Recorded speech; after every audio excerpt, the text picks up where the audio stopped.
हे दोस्तों, स्वागत है आप सभी लोगों का कॉमर्स विद अनिल सर में। दोस्तों, आज हम स्टार्ट करेंगे 11th कॉमर्स की ऑर्गेनाइजेशन ऑफ मैनेजमेंट में चैप्टर नंबर 5, जिसका नाम है फॉर्म्स ऑफ बिजनेस ऑर्गेनाइजेशन 2। दोस्तों, इस चैप्टर में हम क्या सीखेंगे? इस चैप्टर में हम सीखेंगे introduction, meaning and definition, then what is departmental organisation, statutory corporation, government company and multinational corporation. तो आइए दोस्तों, हम शुरुआत करते हैं इंट्रोडक्शन के साथ। दोस्तों, आप सभी को पता है कि इंडिया जो है एक मिक्स्ड इकोनॉमी है, और मिक्स्ड इकोनॉमी के अंदर प्राइवेट सेक्टर और पब्लिक सेक्टर दोनों का को एग्जिस्टेंस होता है। Private sector organisations are owned by individuals and group of individuals, whereas public sector organisations are owned by the government. ये आप सभी को पता होगा कि प्राइवेट ऑर्गेनाइजेशन की जो ओनरशिप होती है वो प्राइवेट इंडिविजुअल्स या ग्रुप ऑफ इंडिविजुअल्स के पास होती है, जबकि पब्लिक सेक्टर ऑर्गेनाइजेशन की जो ओनरशिप होती है वो हमारे गवर्नमेंट के पास होती है। दोस्तों, प्राइवेट सेक्टर का मेन एम होता है प्रॉफिट मैक्सिमाइजेशन, जबकि पब्लिक सेक्टर का मेन एम होता है रिलायबल सर्विसेज प्रोवाइड करना अपने कस्टमर्स को। Private sector aims at profit maximisation and while public sector aims at providing reliable services to the customer. So in the pre-independence period, public sector undertakings were set up in areas like post and telegraph, airlines, railways, etc. दोस्तों, pre independence यानी कि आजादी के पहले हमारे देश में कुछ पब्लिक सेक्टर अंडरटेकिंग सेटअप हो चुके थे। जैसे पोस्ट ऑफ टेलीग्राम सर्विस की जो सेवाएं हैं वो आजादी के पहले ही शुरू हो चुकी थी।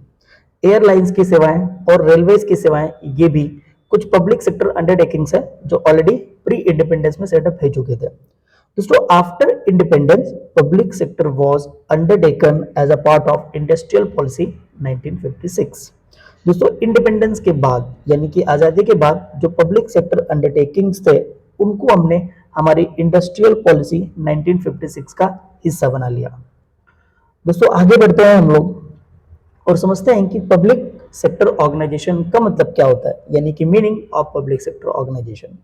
Public sector organisation are those organisation which are owned, financed, managed and controlled by government और अ कॉम्बिनेशन ऑफ गवर्नमेंट। यानी कि दोस्तों, पब्लिक सेक्टर ऑर्गेनाइजेशन एक ऐसी ऑर्गेनाइजेशन होती है जिसको गवर्नमेंट ओन करता है, इसकी फाइनेंसिंग भी गवर्नमेंट ही करेगा और इसका पूरा मैनेजमेंट और कंट्रोल गवर्नमेंट अपने पास रखता है। इसका एग्जाम्पल है HPCL और BPCL, यानी कि हिंदुस्तान पेट्रोलियम कॉर्पोरेशन लिमिटेड और भारत पेट्रोलियम कॉर्पोरेशन लिमिटेड। आइए दोस्तों, अब हम पब्लिक सेक्टर ऑर्गेनाइजेशंस के डेफिनेशन की बात करते हैं। तो अकॉर्डिंग टू ब्रिटानिका इंसाइक्लोपीडिया, चलिए दोस्तों, अब हम इसको डिफाइन करते हैं कि N undertaking that is owned by central, state और लोकल गवर्नमेंट। यानी कि जो पब्लिक सेक्टर ऑर्गेनाइजेशंस है वो एक ऐसी अंडरटेकिंग होती है जिसको ओन करता है सेंट्रल गवर्नमेंट, स्टेट गवर्नमेंट या local government, supplies services good at a price, यानी कि ये अपनी सर्विसेज सप्लाई करेंगे या फिर गुड्स सप्लाई करेंगे, and it is operated on more on less supporting basis, self supporting basis is called public sector organisation. दोस्तों, इसका मतलब होता है कि पब्लिक सेक्टर ऑर्गेनाइजेशन एक ऐसे ऑर्गेनाइजेशन होते हैं जिसकी ओनरशिप जो होती है वो गवर्नमेंट के पास होती है। ये क्या करते हैं, आपको अलग अलग तरह की सर्विसेज प्रोवाइड करेंगे या फिर अलग अलग प्रकार के गुड्स प्रोवाइड करेंगे, लेकिन ये ज्यादा और लेस क्या होते हैं, सेल्फ सपोर्टिंग बेसिस। अभी फॉर एग्जांपल, जैसे कि इंडियन रेलवेज है, तो इंडियन रेलवेज की पूरी कंट्रोलिंग जो होती है वो किसके पास होती है, गवर्नमेंट के पास ही होती है। अब सेकंड जो डेफिनेशन है that is according to professor Hanson. Professor Hanson ने बताया कि public enterprises mean state ownership, यानी पब्लिक एंटरप्राइज एक ऐसे ऑर्गेनाइजेशंस होते हैं जिसकी ओनरशिप स्टेट के पास होती है, and operation of industrial, agricultural, financial and commercial undertakings. तो चलिए दोस्तों, आगे बढ़ते हैं हम और पढ़ते हैं कितने टाइप्स के पब्लिक सेक्टर ऑर्गेनाइजेशंस होते हैं। So there are 3 types of public sector organisation. First one is departmental organisation, second one is statutory और corporation and third one is government companies. तो दोस्तों, चलिए हम पढ़ते हैं डिपार्टमेंटल ऑर्गेनाइजेशन क्या होता है। The organisation which is owned, managed, control and finance by government is called as या फिर is known as departmental organisation.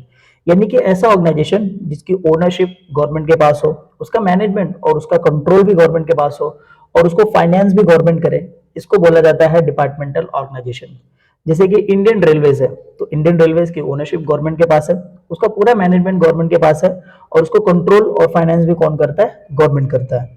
उसके अलावा जो हमारे देश में पोस्ट ऑफिसेस चलते हैं उनको भी हम बोलते हैं इंडियन पोस्ट ऑफिसेस, तो उनको भी पूरी तरह से गवर्नमेंट ही चलाता है, इसीलिए वो भी एक डिपार्टमेंटल ऑर्गेनाइजेशन का एग्जाम्पल है। उसके अलावा आप डिफेंस इंडस्ट्री भी लिख सकते हैं, क्योंकि जो डिफेंस इंडस्ट्री होती है उसकी भी ओनरशिप, मैनेजमेंट, कंट्रोल, ये सब कुछ किसके पास होता है? गवर्नमेंट के पास होता है। आगे बढ़ते दोस्तों, थोड़ी और जानकारी लेते हैं हम लोग डिपार्टमेंटल ऑर्गेनाइजेशन के बारे में। तो departmental organisation is the oldest form of business organisation and department organisation perform its all activities it is integral part of the government only. Departmental organisation की जितनी भी एक्टिविटीज होंगी वो सब गवर्नमेंट का ही हिस्सा होंगी या गवर्नमेंट के लिए होंगी। दोस्तों, इन ऑर्गेनाइजेशन की जो ओनरशिप होती है, ओनरशिप तो नहीं बोल सकते, लेकिन इसकी जो हेड ऑफ डिपार्टमेंट होता है वो मिनिस्टर इंचार्ज होता है। एग्जाम्पल, जैसे आपका रेलवेज है, तो रेलवेज का या इंडियन रेलवेज का हेड कौन रहेगा? जो रेलवे मिनिस्टर है वो उसका हेड होता है। और डिपार्टमेंटल ऑर्गेनाइजेशन में जितने भी डिपार्टमेंट्स हैं ये सभी के सभी गवर्नमेंट ऑफिसर्स के द्वारा चलाए जाते हैं, यानी कि all department organisations are act through officers of the government and all the employees are called as government employees. तो डिपार्टमेंटल ऑर्गेनाइजेशन में जितने भी एम्प्लॉइज हैं उन सभी को कहा जाता है गवर्नमेंट एम्प्लॉइज। एग्जाम्पल, ये मैं ऑलरेडी आप लोगों को बता चुका हूं। एग्जाम्पल के तौर पर जैसे कि पोस्ट ऑफिस है, रेलवेज है, डिफेंस इंडस्ट्री है, रेडियो है और पब्लिक यूटिलिटी सर्विसेज होती हैं। तो इनकी सारी की सारी जो ओनरशिप है वो किसके पास होती है? गवर्नमेंट के पास, इसीलिए इन्हें कहा जाता है डिपार्टमेंटल फॉर्म ऑफ ऑर्गेनाइजेशन। दोस्तों चलिए हम आगे बात करते हैं फीचर्स ऑफ डिपार्टमेंटल ऑर्गेनाइजेशन की। तो इसका पहला फीचर है manage by government. So departmental organisation is manage by concern government department. जैसे कि रेलवे होगा तो रेलवेज को कौन चलाएगा? इंडियन रेलवेज चलाती है, यानी कि हमारी गवर्नमेंट। और मिनिस्टर क्या होता है? Top responsible at the parliament for its operation. जैसे कि हमारे अगर